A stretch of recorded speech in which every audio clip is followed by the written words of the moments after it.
अस्सलाम वालेकुम जी, आपका होस्ट सईद अहमद अली जाद आपकी खिदमत है। हमारा यूट्यूब और फेसबुक चैनल यह है पाकिस्तान देख रहे हैं। लाखों करोड़ों दुर्दो साहब हस्ते मोहम्मद मुस्तफ़ा सल्लल्लाहु अलैहि वसल्लम और आले मोहम्मद पर पाकिस्तान तहरीक इंसाफ के चेयरमैन और साबका वज़ीर इस्लामी जमहूरियत पाकिस्तान की जो एक बड़ी वजह समझी जाती है कि रजीम चेंज ऑपरेशन में साइफर केस में बड़ा अहम किरदार था।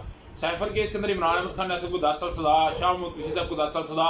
तो एक ये सिलसिला चलता रहा। इमरान अहमद खान नसब डोनाल्ड लू का नाम लेते रहे, असिन मजीद का नाम लेते रहे, मगर डोनाल्ड लू कल पेश हुए। उस डोनाल्ड लू के बयान के बाद कि साइफर बिल्कुल झूठा है पाकिस्तान के अंदर, और पूरी जो इंटरनेशनल मीडिया उसकी मेन हेडलाइंस बन चुकी हुई है। मगर ये दफ्तर खारजा ने ये बात की है कि ये अमेरिका का एक अंदरूनी मामला है, और क्योंकि डोनाल्ड लू अमेरिका की उस कांग्रेस की कमेटी के अंदर पेश हुआ है। मगर डोनाल्ड लू के कुछ बयानात के बाद मेरा हाल है जो लोग बड़े शाने बजा रहे थे, बड़ी खुशियां मना रहे थे, बड़े प्रेस कॉन्फ्रेंस कर रहे थे, मेरा हाल है उनके लिए बड़ा एक बाउंस बैक हुआ है। क्योंकि अगर आप डोनाल्ड लू का पूरा बयान सुनते, डोनाल्ड लू के बयान के अंदर उन्होंने पाकिस्तान और चाइना के मामला को डिस्कस किया है कि पाकिस्तान चाइना से जो है वो कर्ज लेता है। तो इस मामले, क्योंकि आप जानते हैं कि चाइना और अमेरिका के दरमियान जो मामलात हैं वो बड़े और तरह से हैं, पाकिस्तान और अमेरिका के दरमियान बड़े और तरह से है, पाकिस्तान और रूस के दरमियान मामला कुछ हो रहा है, चाइना और रूस के दरमियान मामला कुछ हो रहा है, अमेरिका और रूस के दरमियान मामला, यानी कि डोनाल्ड लू का कहने का मकसद है कि इस मामले को भी हमें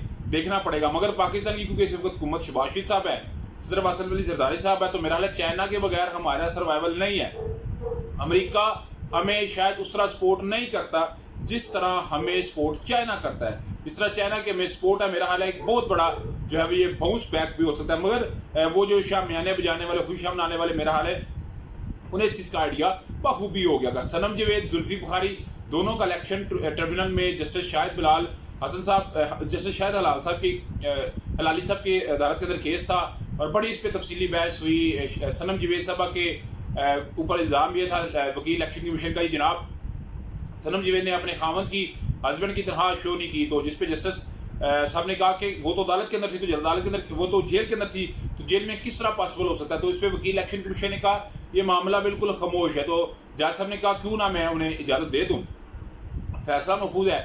डेफिनेटली मेरा ख्याल है कोई बड़ा पाकिस्तान के अंदर आपको सरप्राइज है, ब्रेकिंग न्यूज़ की सूरत में ये खबर मिल सकती है। जुल्फी बुखारी साहब के साथ भी यही मामला हुआ है। जुल्फी बुखारी साहब का भी मामला जो है वो इलेक्शन ट्रिब्यूनल में था, और इलेक्शन ट्रिब्यूनल में उनका भी फैसला महफूज कर लिया, क्योंकि मखसूस नशिस्त थी सनम जवेद की, डॉक्टर यास्मीन अशर टेक्नोक्रेट पे थी, और उसके अलावा जुल्फी बुखारी जनरल नशिस्त पे थे, और उसके अलावा जनरल नशिस्त के ऊपर थे आई थिंक सो, मुझे भी उनका माइंड से नाम स्किप हुआ है। तो ये जो है वो सारे मखसूस नशिस्तों के ऊपर थे दो।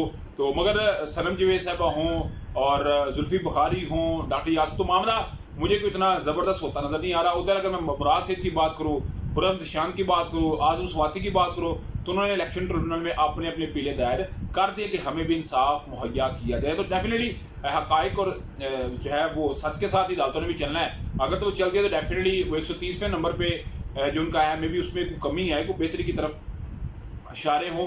ख्वाजा साहब किसी तारफ़ के मुहताज नहीं है, पाकिस्तान के 2 दफ़ा के वज़ीर दफ़ा है, और दोनों दफ़ा उनके ऊपर इल्ज़ाम यह है कि उन्होंने सियालकोट का इलेक्शन चोरी किया है, 18 के अंदर भी और 2024 के अंदर भी। तो उन्होंने कहा जी कि मैं जनरल बाजवा, जनरल फैज़ को असम्बली में लाएंगे, हम इन्हें पेश करेंगे।